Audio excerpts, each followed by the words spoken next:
is Algeria. يصعب للشعب باش يبدا الثورة ويصعب له بزاف باش يوصلها. La France doit-elle rester en Algérie? Pourtant, la guerre d'Algérie vient de commencer. Importance des mouvements vers le noir.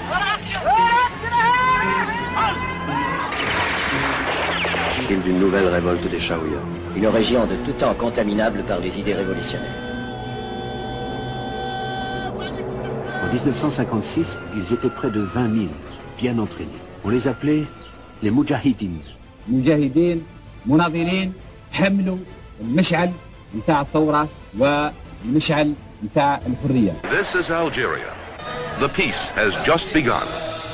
Peace and independence. Fashhadou, histoire et mémoire.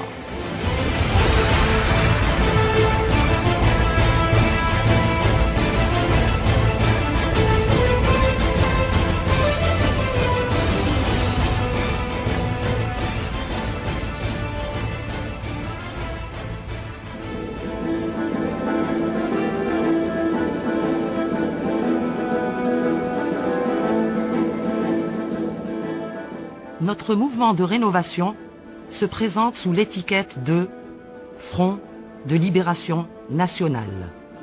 But, indépendance nationale. Pour parvenir à ces fins, le Front de libération nationale aura deux tâches essentielles à mener de front et simultanément. Une action intérieure, tant sur le plan politique que sur le plan de l'action propre, et une action extérieure en vue de faire du problème algérien une réalité pour le monde entier avec l'appui de nos alliés naturels. C'est là une tâche écrasante qui nécessite la mobilisation de toutes les énergies et toutes les ressources nationales. Il est vrai, la lutte sera longue, mais l'issue est certaine. En dernier lieu, afin d'éviter les fausses interprétations et les faux fuyants, pour prouver notre désir réel de paix, limiter les pertes en vies humaines et les effusions de sang, nous avançons une plateforme honorable de discussion aux autorités françaises si ces dernières sont animées de bonne foi et reconnaissent une fois pour toutes au peuple qu'elles subjuguent le droit de disposer d'eux-mêmes. 1. La reconnaissance de la nationalité algérienne par une déclaration officielle abrogeant les édits, décrets et lois faisant de l'Algérie une terre française en déni de l'histoire, de la géographie, de la langue, de la religion et des mœurs du peuple algérien. 2. L'ouverture de négociations avec les porte-paroles autorisés du peuple algérien sur les bases de la reconnaissance de la souveraineté algérienne une et indivisible. 3. La création d'un climat de confiance par la libération de tous les détenus politiques, la levée de toutes les mesures d'exception et l'arrêt de toutes les poursuites contre les forces combattantes. En contrepartie, 1. Les intérêts français, culturels et économiques, honnêtement acquis, seront respectés ainsi que les personnes et les familles. 2. Tous les Français désirant rester en Algérie auront le choix entre leur nationalité d'origine et seront de ce fait considérés comme étrangers vis-à-vis des lois en vigueur, ou opteront pour la nationalité algérienne et dans ce cas seront considérés comme tels en droit et en devoir. 3. Les liens entre la France et l'Algérie seront définis et feront l'objet d'un accord entre les deux puissances sur la base de l'égalité et du respect de chacun. Algériens, nous t'invitons à méditer notre charte ci-dessus. Ton devoir est de t'y associer pour sauver notre pays et lui rendre sa liberté. Le front de la libération nationale est ton front. Sa victoire est la tienne. Quant à nous, résolus à poursuivre la lutte, sûrs de tes sentiments anti-impérialistes, nous donnons le meilleur de nous-mêmes à la patrie.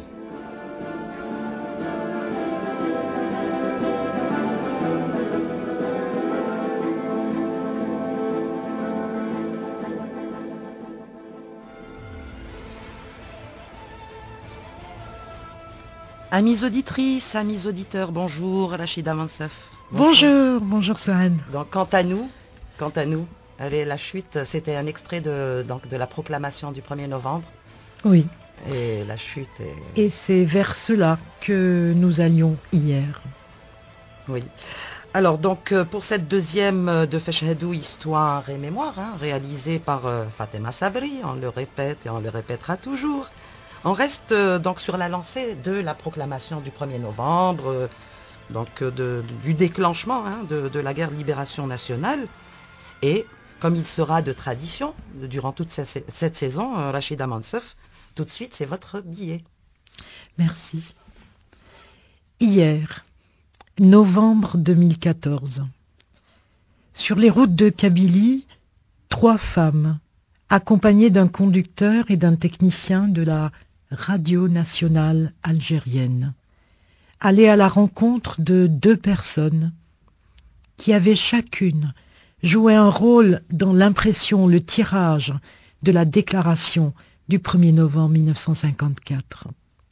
C'était nous, émissaires de la radio chaîne 3.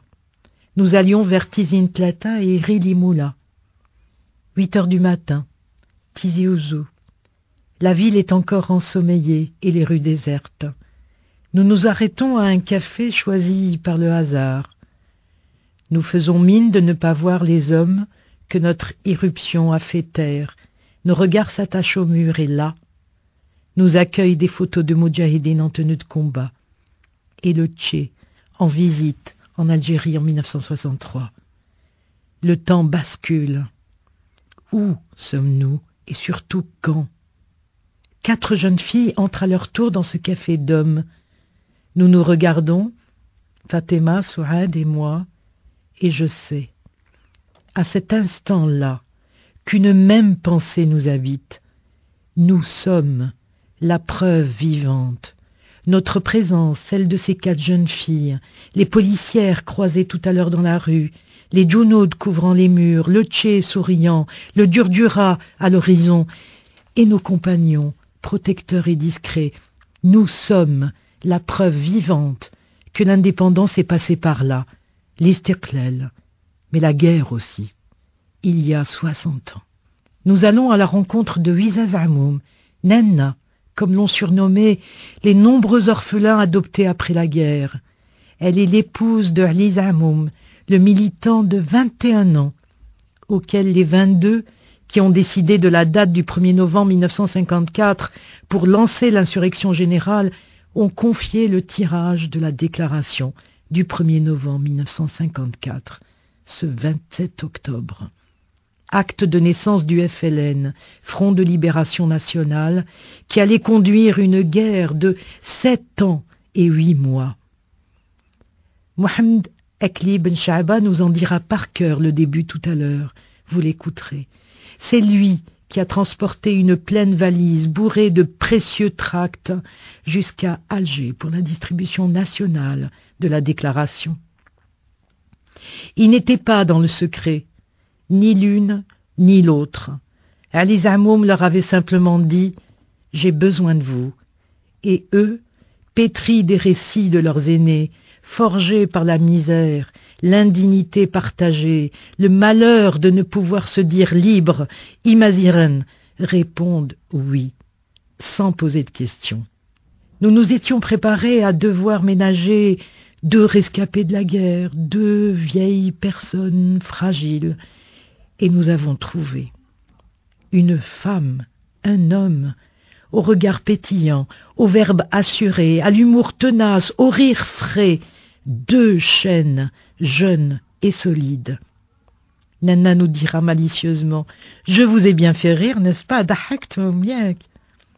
Et notre jeune ami Saadi, le technicien, résumera dans le silence ému de notre retour « Ils sont encore habités par la liberté qu'ils ont arrachée. C'est pour ça qu'ils sont plus jeunes et plus forts que nous. »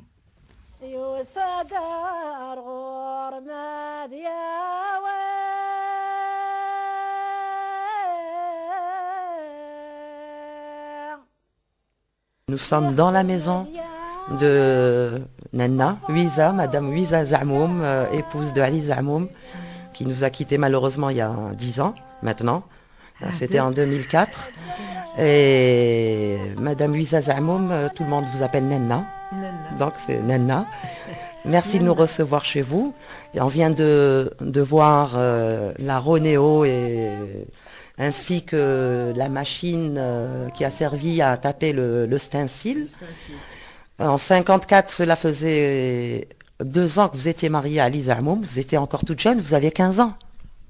هكا 15 même pas 15 ans.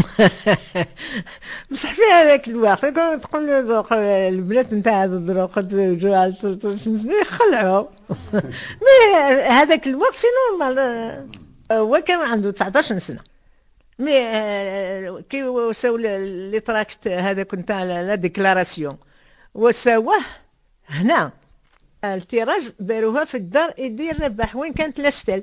التيراج هذاك تحت داروا الدراري واش طنبوله انا ربح ثاني خسر ثاني يزقيو باش اللي كان كونتر ثوره ما يسمعوش ما يفيقوش. داروا كلش بتخبيه. وانت كنتي على بالك واش كانوا يديروا هذيك الليله ولا ما على باليش ما قالوا حتى الواحد بيناتهم حد ما يقول لحد. بعد واحد الدار عيشاوي سقسا يماه الا كان هنا محمد عيشاوي قالت له يما هذاك عيشاوي الجورناليست وي خيروه هو اللي يطفيها يوسي كلش. جابوه ما خلاوهش يغال للدار وما قالولوش واش يعمل. راحوا ليماه قالوا له بلي محمد قال لك نطول ما نجيش اليوم. بعثوه تيزي وزو من تم راح زعمهم تلاقاو معاه في تيزي وزو ما قالولوش واش يخدم. جابوه خاطرش خايفين وكانت تنفضح يبطل كلش. جابوه من تم حتى عبد المؤمن خلاوه تما حتى طاح الليل. في الليل كي جابوه الدشرة داروا له البارنوس وغمضوه عينيه باش ما يشوفش وين يدخل ولا وين يخرج. pour des raisons sécuritaires bien sûr. داروا كلش بتخبيه ما علموناش. كيفاش عرفتي بلي كاين حاجه كاين الناس اللي يجيو لي للدار يجي سي محطوين ما يتزمن زار سي سيد والموهوب علي ملاح ما يخرجوش منا. كي يكون زعمهم هنا يجوا ما يكونش زعمهم هنا يجوا دايما يجوا يروحوا. الكريم في القسم ما الكريم في القسم جامي شفتو يجي لهنا يبات لهنا ياكل لهنا مي جامي يبين روحو للناس يخافوا على روحهم. كي وساو لي تراكت هذا كنت على لا ديكلاراسيون داوهم الكريم بالقسم هو اللي داوهم. كاين اللي يقولوا دروك داهم الفلان داهم فلان ما كريم بالقسم قعد فيها تاع عبد المؤمن استنى حتى كملوهم. كي كان يكتب عيشاوي استنسلني هذاك صب يوث الافراز ما تكملتش فيها ينيرون. قالوا له علي كان معاه قالوا كان ينيرون هنا نكوريجيه زعما قال له ما تمسش بالك تمس.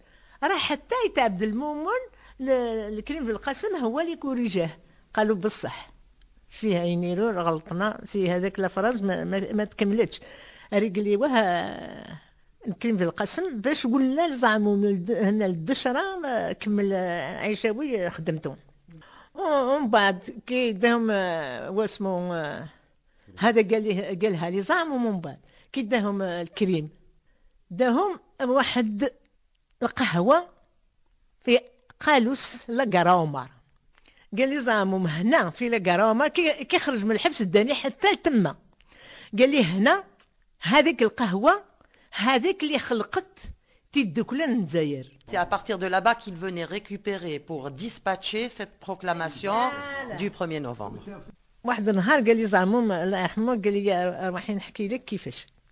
قال لي كي دخلت فرنسا جامي الجزائريين سكتوا. كل مره الامير عبد القادر بن حداد المقراني بوعمامه قال لي الخرانيه فرمان سومر. قال لي بصح كي ما وساوش هكذا تيدوكلا ما جابوا والو غير تيدوكلا اللي تخرج كلش من المحنه. Et donc le 1er novembre arrive à minuit.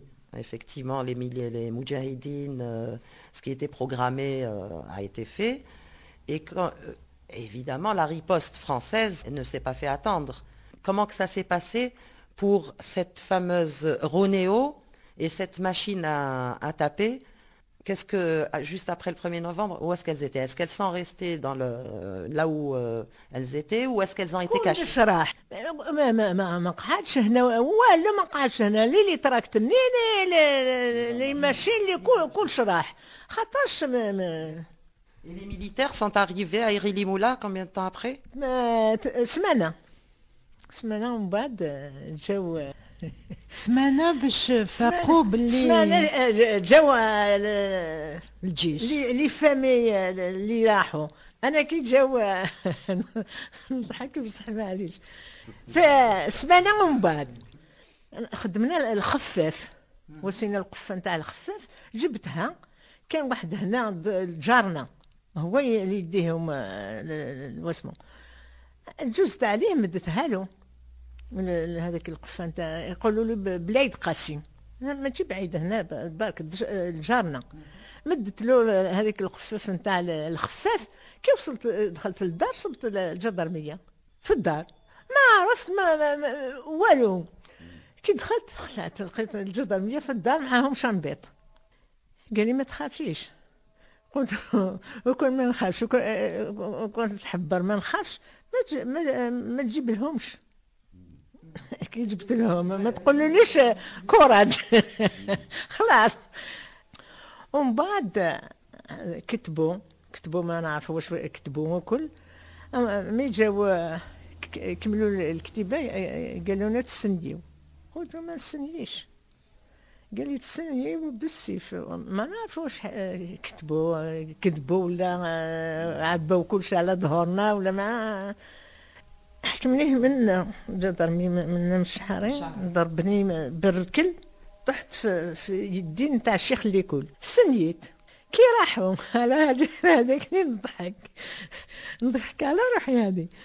كي راحوا جزامو قال لي كيفاش جوزتو كيفاش داوكم. قلت سني ما بغيتش. كي ضربني شنبيط سنيت.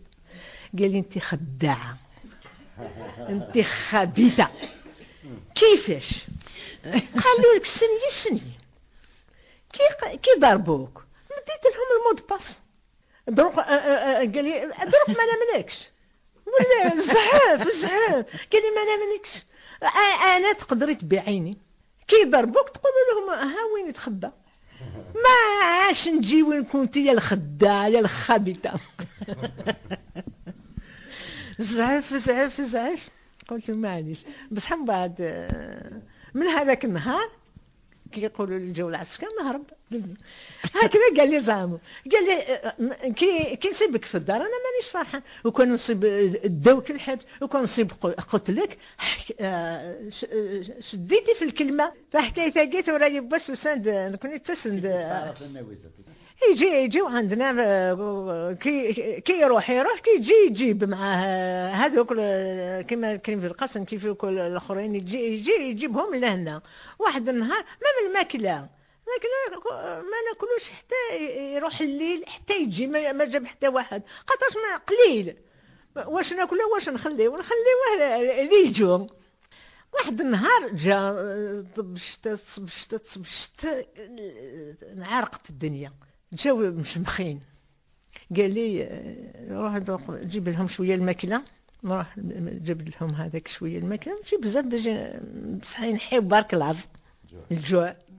قال لي شوفي كيفاش تنشفيهم الحوايج تاعهم.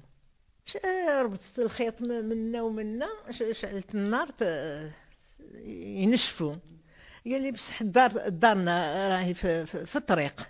قال لي خفت احنا نهضروا نزقيو اللي يجي يسمعنا يقدروا يبيعونا. قال لي روحي تقعدي انت قدام الباب الا نزقي بزاف ارواحي يقول لينا الا شفتي كاش واحد عقب حبس تما ارواحي قالوا لنا. قلت هما يهضروا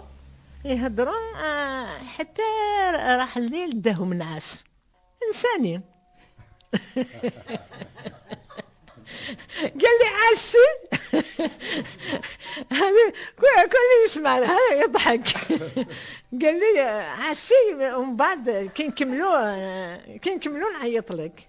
قعد حتى سمعت خلاص الهضره وليت رحت رقدت وين ترقد جده، هو جابهم للبيت تاعنا. رحت وين ترقد جده رقدت. كي نوض الصباح شافني فكر قال لي كيفاش عملتي البارح؟ قلت واش عملت؟ كي ما سمعت لكمش. رحت رقدت قال لي سمحي لي سمحي لي سمحي لي والله غير نسيتك. خلاص عييت داني نعس نسيتك. نتغلى أيام الفراق.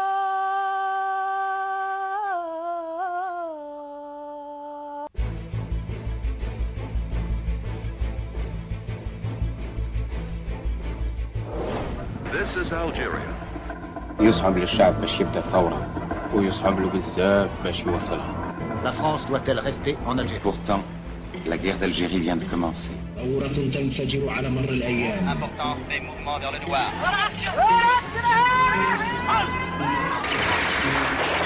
D'une nouvelle révolte des Chaouia. Les Aurès, une région de tout temps contaminable par les idées révolutionnaires. En 1956, ils étaient près de 20 000, bien entraînés. On les appelait les Moudjahidines. مجاهدين مناضلين حملوا المشعل نتاع الثورة والمشعل نتاع الحرية. This is Algeria.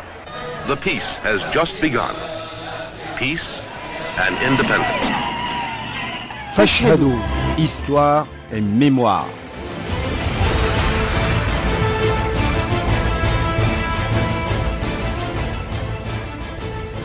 On rappelle, Rachida Mansef, qu'on était tout à l'heure donc avec Nana, la formidable ouais, Nana, merveilleuse. Merveilleuse. Madame Lisa Zamoum, donc qui a fait c'était la première partie de Hiwar. Nous étions dans sa maison, ensuite dans l'atelier de Ali Zamoum. On remercie d'ailleurs Rabah Zamoum, le neveu de Ali et le fils de Si Salah, qui a écrit d'ailleurs un ouvrage sur son père. Et on rappelle aussi qu'Ali Zamoum a également écrit un ouvrage, c'était en 93, Taimour Timaziren, Mémoire d'un survivant, 1940-1962 aux éditions Rahma, qui a été réédité quelques temps après, d'ailleurs avec une préface de Mustafa Al-Sharaf. Mais ce serait intéressant de rééditer cet ouvrage parce que je pense qu'il est indisponible actuellement dans les librairies. Voilà, ça c'était donc la première partie de Hiwar et pour la deuxième partie... Et pour la deuxième partie, l'autre personne, l'autre témoin, un jeune homme de plus de 80 ans qui nous a accueillis à Tizi Plata et qui a évoqué pour nous ces nuits incroyables pour lui du 27 octobre notamment où il accompagnait l'Aïchaoui, le journaliste qui a tapé la déclaration du 1er novembre 54. Voilà, on va écouter donc Mohamed Akli Ben Shahba. Hiwar.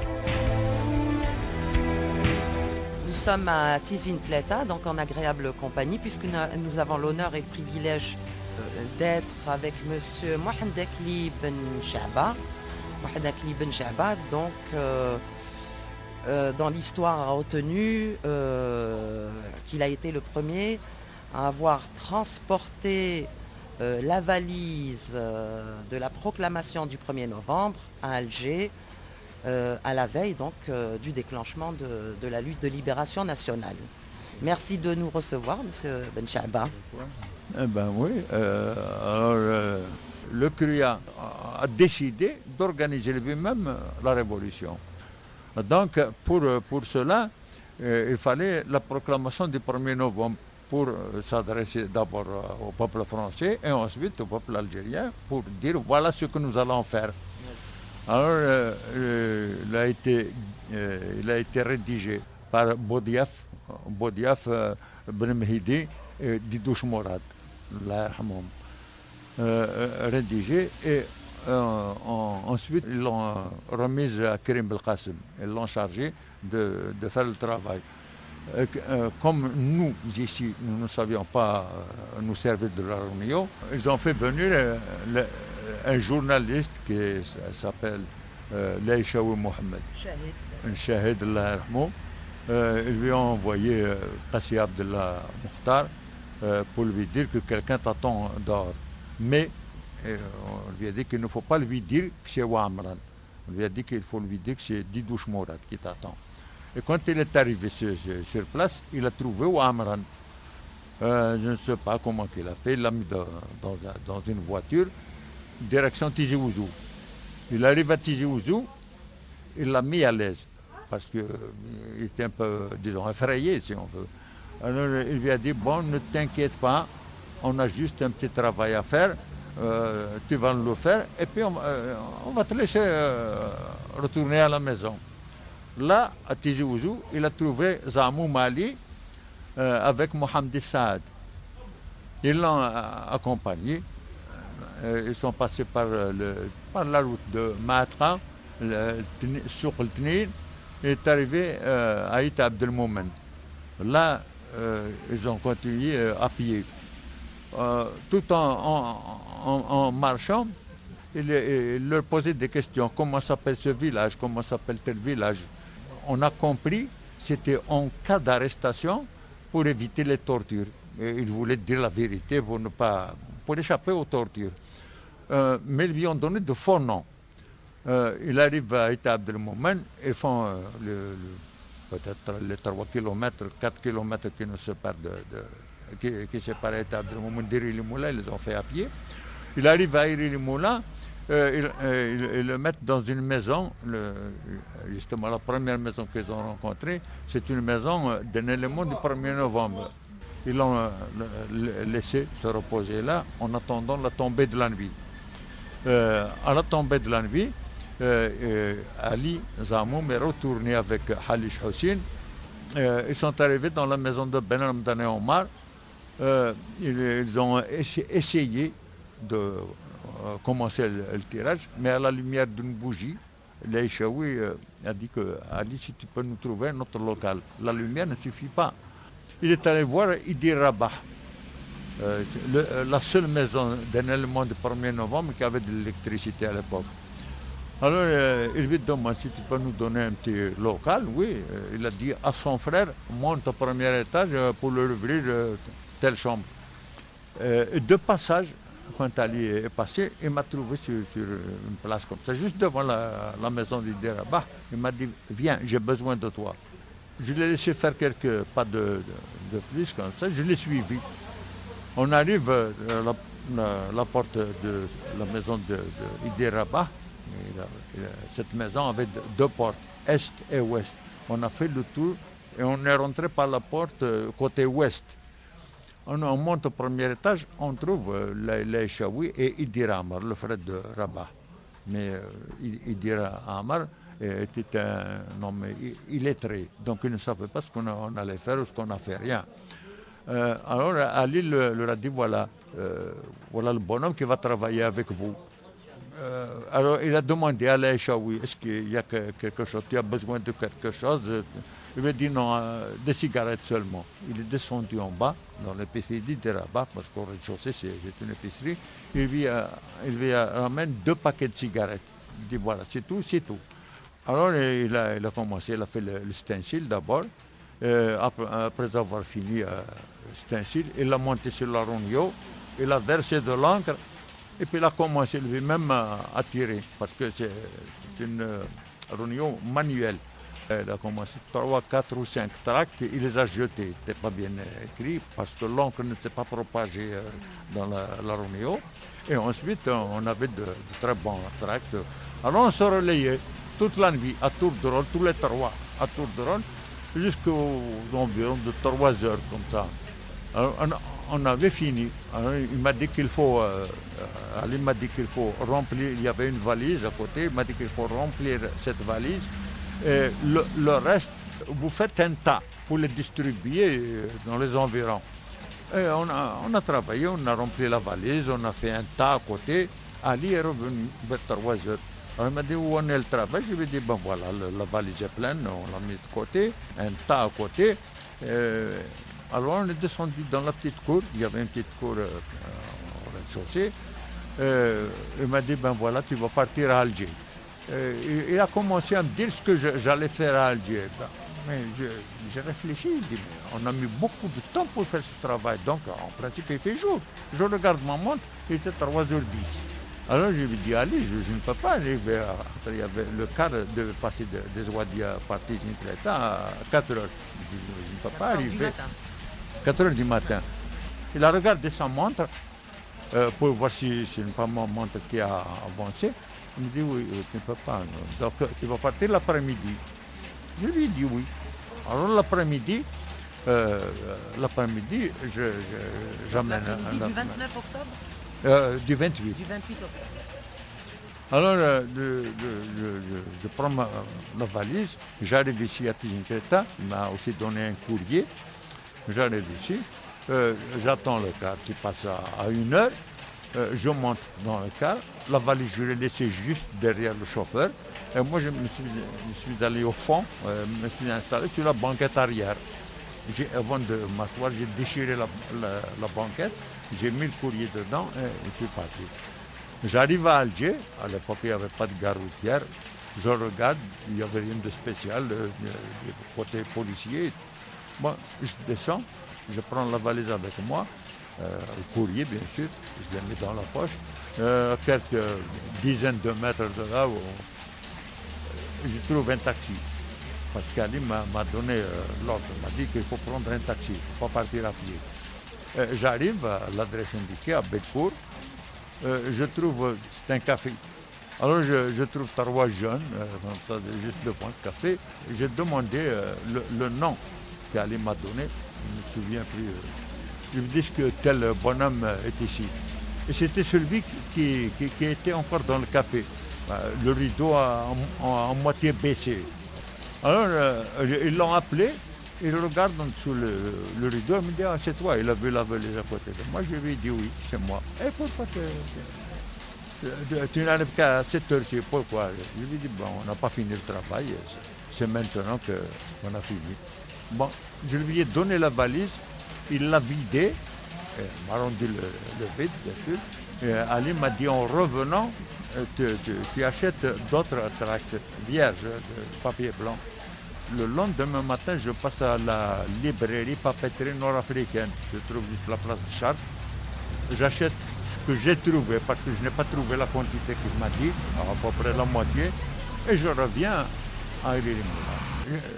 À part ceux qui l'ont lu au moment où il était dans le brouillon, je peux dire que je suis le premier à lire cette déclaration.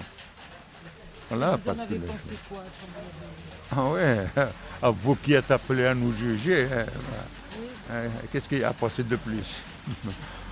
Voilà, on a vu ce jour-là, pour nous, c'était l'indépendance qui s'approche.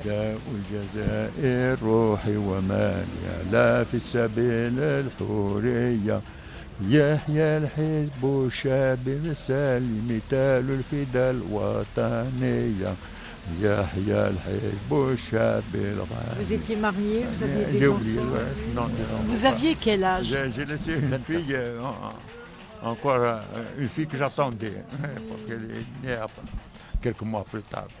Quand vous vous êtes préparé cette fameuse nuit du 31, oui. Vous avez rassemblé quelques affaires, peut-être un peu de nourriture. Oui. Votre femme vous a regardé faire? Non, je l'ai envoyé chez ses parents. Il était jeune encore. Alors, je lui ai dit, tu vas passer la nuit chez tes parents.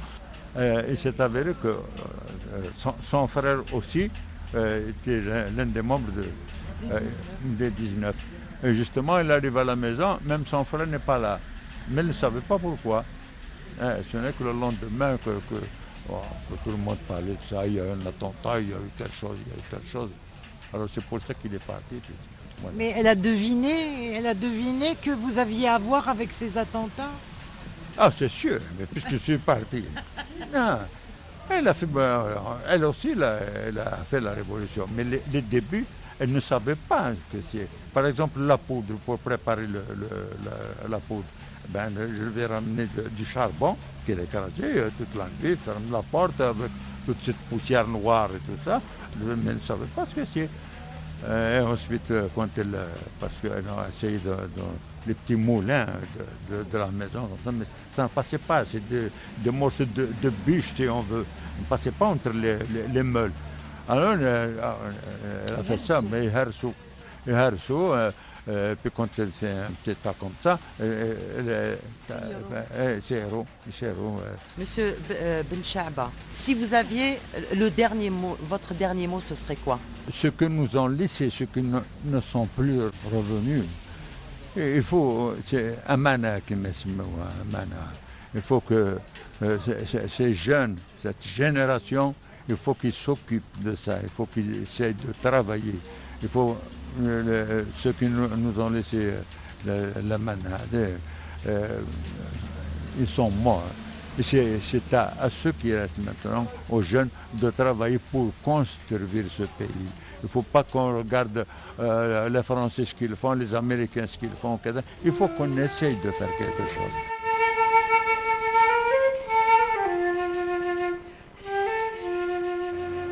ستيا ثمنا قذيت ذوشنا نكوني نفغذي مجوها سمنا غير في اللقن يا تمخرن تمشهورن صحابة عزيزا ديك سنة تمزيات ولي راش نغاق حزن تردو السردن وطينو يا ذي حني ايام ما نبرز مزمورة كون ديكم من ترتي ميوخ قني او دانا ذا سنين يا ايام من الجزائرية.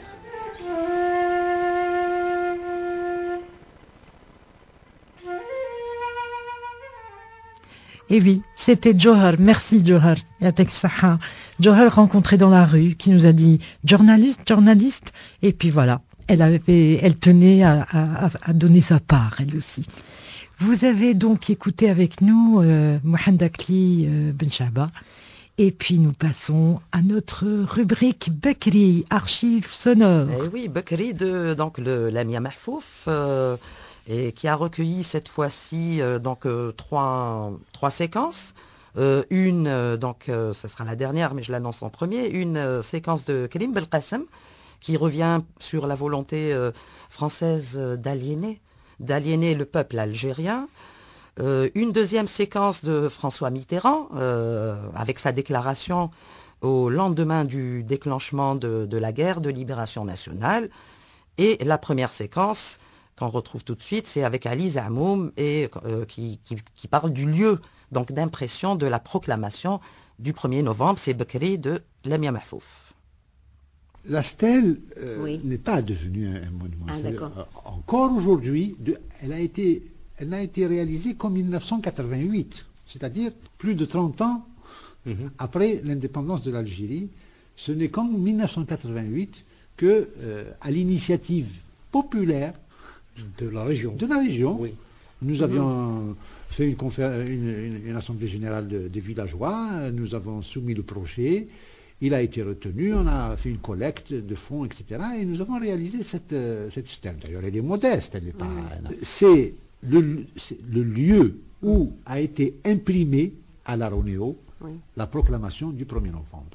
Dans la maisonnette même où ça a été fait, nous avons construit une petite stèle, c'est-à-dire la chambre où ça a été fait, elle est restée, et nous avons reproduit la proclamation dans des vitrines, dans les 3 langues, en français parce que c'était l'original, en arabe et en tamazigh.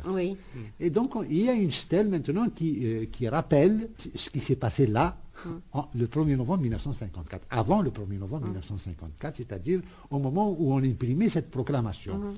La mémoire collective, c'est pas seulement des textes, c'est aussi des devises comme cela qui restent.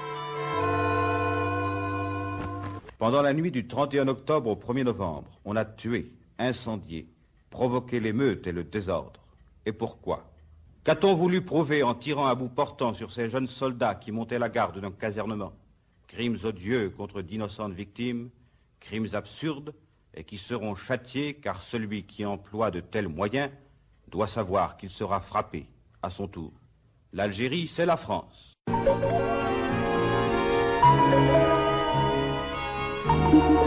Belkacem Krim, actuellement vice-président du gouvernement provisoire, président virtuel du futur cabinet, s'est borné à évoquer pour moi alors des souvenirs.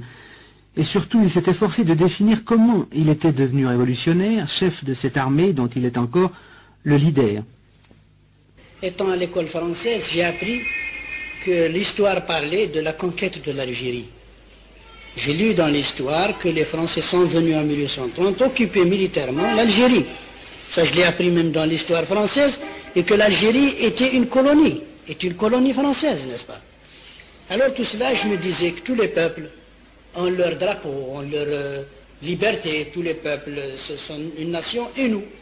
Je me demandais à quelle famille j'appartenais. Est-ce que j'ai une famille? C'est là que je me demandais à moi-même, est-ce que j'ai une famille? À quelle famille j'appartiens, n'est-ce pas? La famille, vous devez me comprendre, la nation. La famille, la nation, oui. Oui. Voilà, donc... C'est ce qu'ils ont reconquis. Exactement. Pour nous. Tout à fait. Donc on passe, Rachida Mansef, à la rubrique Tarikhouna, donc Tarikhouna de Badia Haddad, avec Dahou Djerbel. Voilà, merci Dahou. Voilà, historien et consultant. Et alors on rappelle juste rapidement que la semaine dernière, ils avaient retracé l'état de l'Algérie avant la colonisation, les causes qui ont amené la France donc à attaquer militairement la régence d'Alger, et la soi-disant convention du duc de Bourmont avec le Dey Hussein donc d'Alger en juillet 1830. En fait, plus qu'une convention, c'est un ultimatum. Et aujourd'hui, en deuxième partie de Tarikhouna, Dahou Djerbel avec Badia évoqueront la réaction du Dey et de ses janissaires suite à cette convention ultimatum.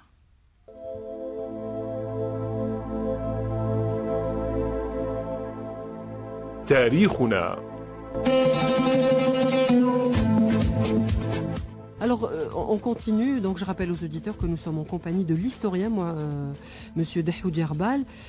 Toujours dans cette explication, est-ce qu'il y a eu une résistance, Monsieur Dahou Djerbel, de la part du Dey ou des habitants? Alors, effectivement, il y a eu quelques résistances, mais bon, c'est une troupe impériale qui descend donc on pouvait pas... Sidi Frej.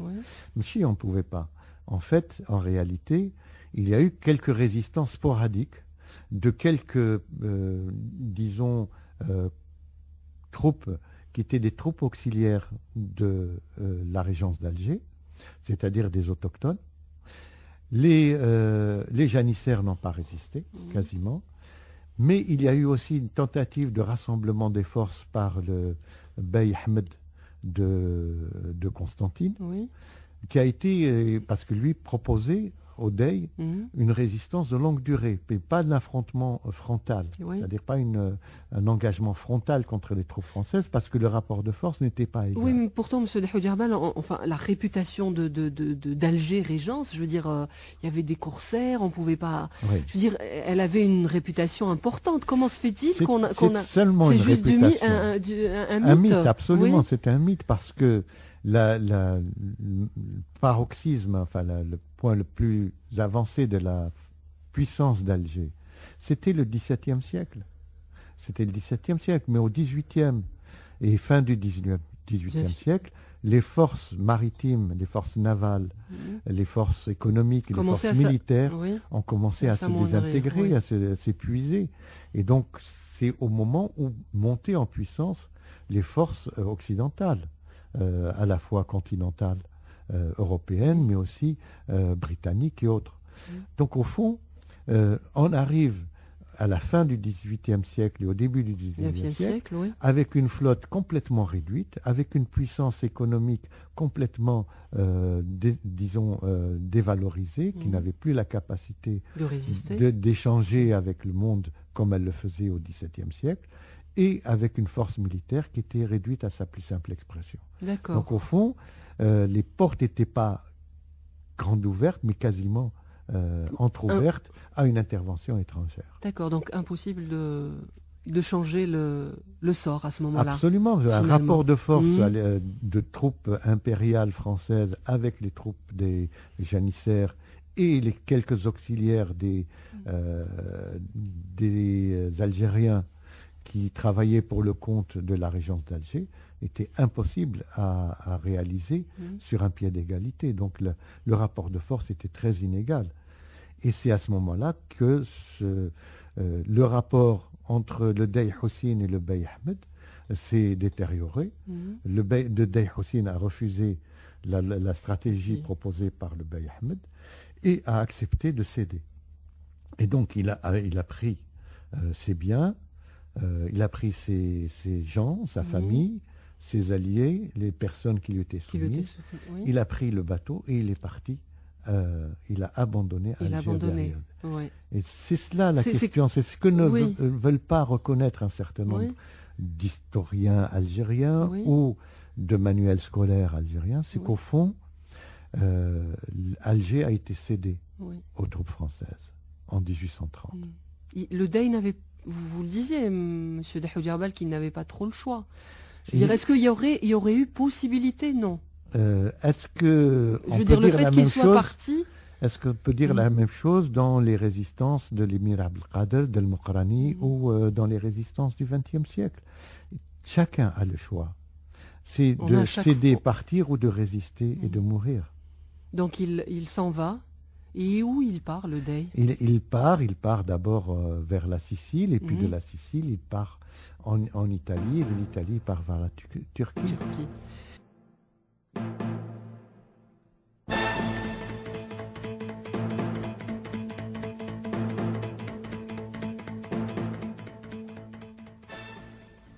Voilà, c'était donc Badia Haddad avec notre ami Dahoud Jerbal. Oui, toute la fraîcheur de Badia et la pédagogie de Dahoud Jerbal, à qui nous disons encore merci.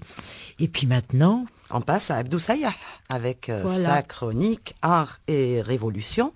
Abdou Sayah, donc, il s'est entretenu avec Abdelkader Ben Dahmash pour évoquer en fait le grand artiste Abdelrahman La'ala. C'est tout de suite avec Abdou Sayah, Art et Révolution.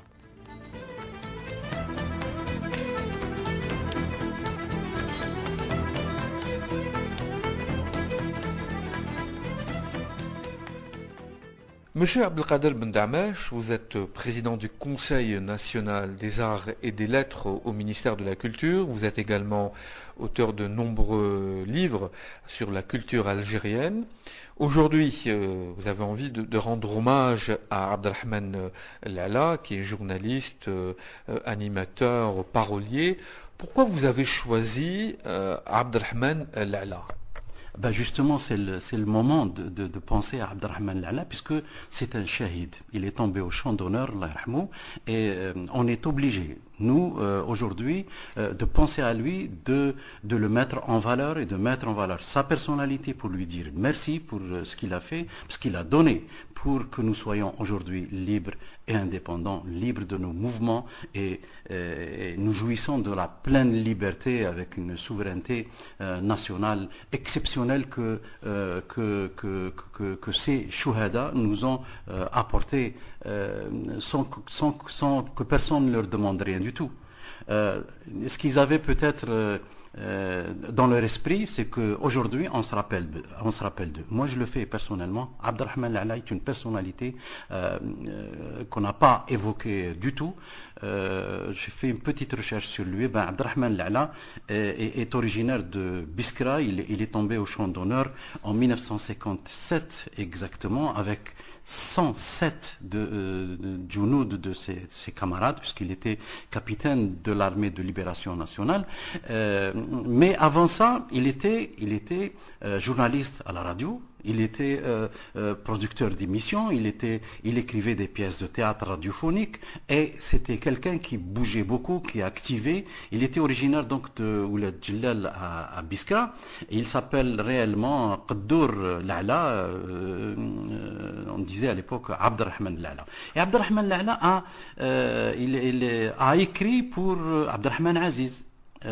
L'A'ma, il lui a écrit Saïl, ce sont des chansons très célèbres que Mohamed Lamari a repris par la suite, et il a écrit Yafillah aussi en 1953 à Amraoui Missoum.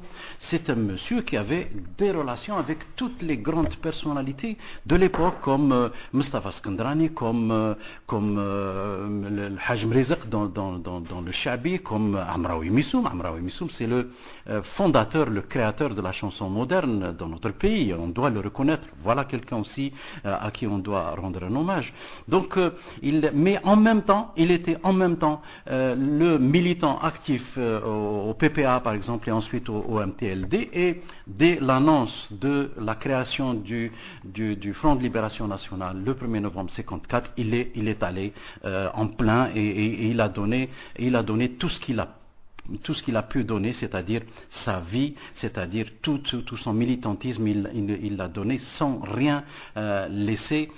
Aujourd'hui, nous pensons à lui dans cette émission. La radio le met en valeur, puisque pas loin de la radio, au boulevard des Martyrs, il y a un centre culturel qui porte son nom, et je souhaite que les passants, je souhaite que les visiteurs de ce centre culturel se rappellent également de lui en cette période de 60e anniversaire de la libération nationale. Abdelrahman Lala était militant pendant la guerre de libération nationale, mais il était militant autrement, sur le plan artistique. Eh ben oui, parce que, bon, on sait qu'il a écrit Sahil, il a écrit L'Ama. Ça veut dire ça, L'Ama, c'est-à-dire que le colonialisme voulait rendre aveugle notre nation, notre histoire, notre culture, notre peuple. Et aussi Sahil, c'est le pauvre. Il a écrit d'une certaine manière que on doit comprendre, nous, aujourd'hui, qu'à cette époque-là, l'Algérien, avec l'appauvrissement que lui a organisé, que lui a prévu le colonialisme, il est devenu pauvre. Voilà. Donc lui a écrit cette chanson, Le Pauvre, et il a écrit aussi L'Aveugle. Il a écrit aussi dans le social, Ana Asfour Khallouni, Yalli Ainikum Fiya wa Alash.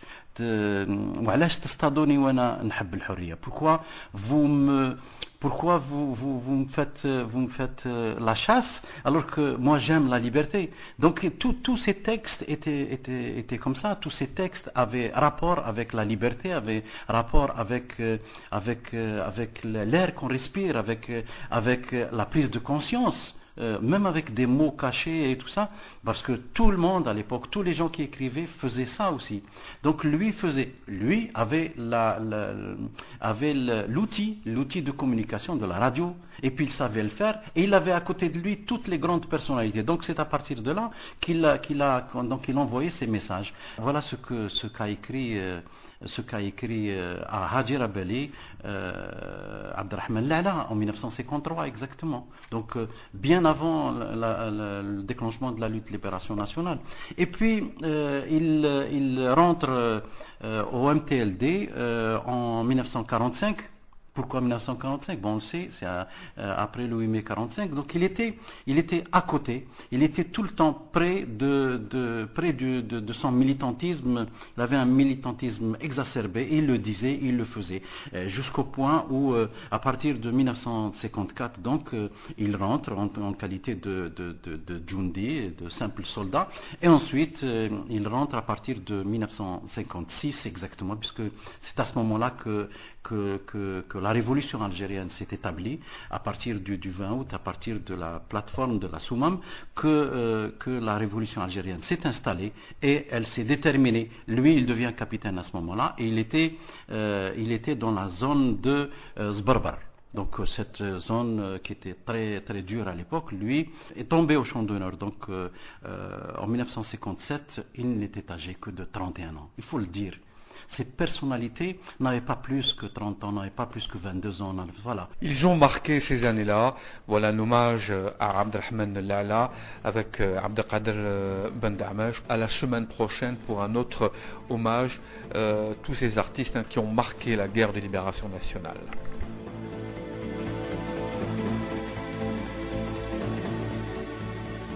Merci Abdelkader Ben Damash d'avoir bien voulu vous entretenir avec notre confrère, notre cher Abdou Sayah dans la rubrique Art et Révolution. Voilà, Abdelrahman Lala. C'était magnifique, vraiment magnifique. C'est des témoignages comme ça qui nous font dire que il reste tellement à découvrir, à écrire, à lire sur ce mouvement national, sur cette guerre de libération nationale. Je voulais juste revenir sur un petit aspect, Rachida, si vous voulez bien, concernant donc le lieu où a été tirée la proclamation du 1er novembre. Donc là, il y a un arrêté qui est sorti le 20 avril 2014, portant ouverture d'instances de classement de la maison historique d'Iri-Limoula, lieu de dactylographie et du tirage de la proclamation du 1er novembre 1954. Alors, c'est sorti dans le journal officiel numéro 34 du 16 juin 2014. Alors, est-ce que ça veut dire que c'est classé ou alors est-ce qu'on est en train de réfléchir à classer? En instance de classement, mais je crois que la pratique, dans la pratique, dès lors que c'est en instance de classement, c'est quasiment acquis. Et heureusement, je veux dire, nous qui avons pu voir cette machine à écrire poser la main dessus hier, et cette Gestetner d'antan, c'était extraordinaire. Enfin, je sais pas, c'est... Donc oui, moi je n'ai aucun doute sur le classement de ce site. Donc on espère que... D'autant que celle qui protège les lieux les protège jalousement, tout en les partageant avec quiconque passe par là. Tout à fait. Donc on espère que c'est dans le bon sens, hein, et qu'à ce moment-là, qu'elle soit classée, parce que quand même... ce serait que justice rendue. Oui, bien sûr. Voilà, et donc je rappelle que notre émission Fashhadou, Histoire et Mémoire est réalisée par Fatima Sabri, qu'on arrive à la fin de cette émission. Et pas tout à fait, il y a encore ta rubrique, la dernière minute. Et Souadinal va prêter sa voix à un texte, extrait d'un ouvrage paru dès 1962 par François Maspero, enfin grâce à François Maspero, l'éditeur engagé. Cet ouvrage signé par Patrick Kessel et Giovanni Pirelli s'intitule « Le peuple algérien et la guerre, lettres et témoignages d'Algérie, 1954-1962 ».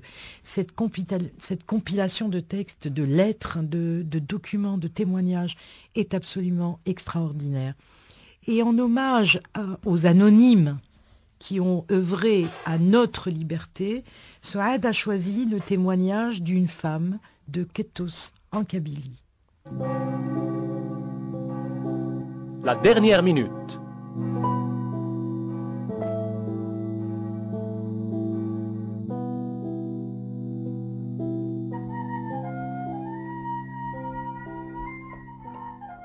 Des centaines de soldats avaient pris d'assaut nos Gourbi. Partout on entendait courir, pleurer, crier. Puis ils nous obligèrent à nous rendre sur une petite place du village.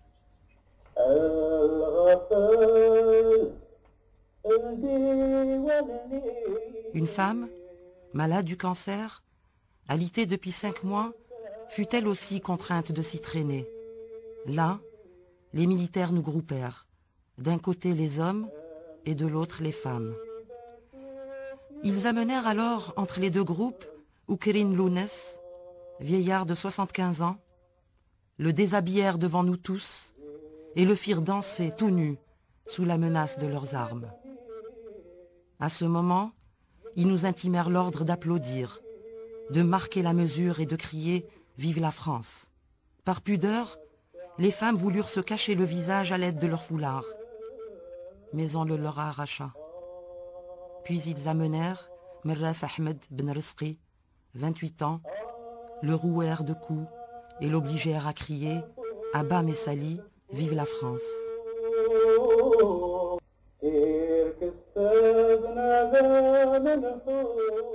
Smaïli Ali Ben Mohamed, 65 ans, fut aussi battu, torse nu.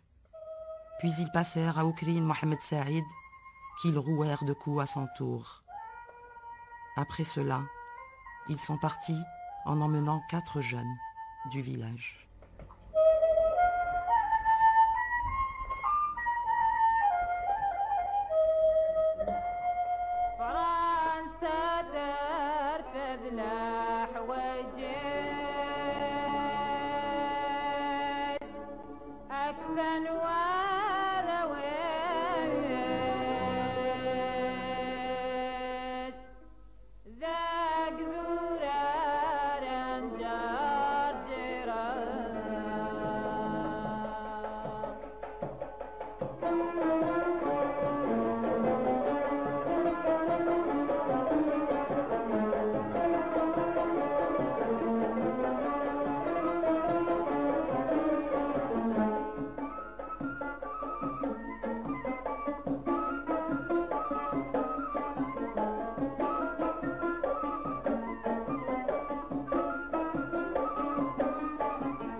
الأقبال